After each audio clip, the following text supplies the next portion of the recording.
This is the shelf in the studio where all the commercial underglazes live. Commercial underglazes are much more akin to paints than some of the other ceramic surfaces that we would use. These are available to you. I'm not mandating this semester that anyone have to use them, but they're there for you if you want to use them. So underglazes are used on either bone dry clay or bisque clay, depending on the underglaze. It can go on leather hard, but it doesn't apply very well. It's kind of thin. So you have two types of underglazes.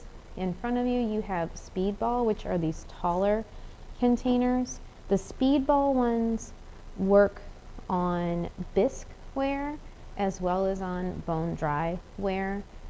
The Amico ones that are here, these are these shorter containers, seem to not really play nice on bisque ware. I would say if you use those, you should do it on bone dry so that we can fire them on before you apply glaze to the top of them. It's always very important to look at the test tiles to see what colors are going to look like. These are the test tiles for the Amico underglazes that we still have, with a coat of clear glaze on top of them. It's important to note that some of them get kind of weird textures to them. Some of them maybe get a little glossy, like this blue runs. You can see how it's glossy even without the glaze on it. That means it's going to move on you. It's not going to hold. It's not going to hold where you put it. So that's not a good idea for doing detailed work with that, for instance.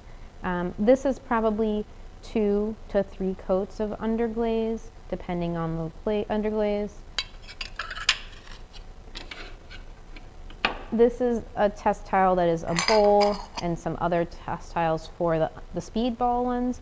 This is when it's applied to bisque ware. It looks similar when it's applied to greenware.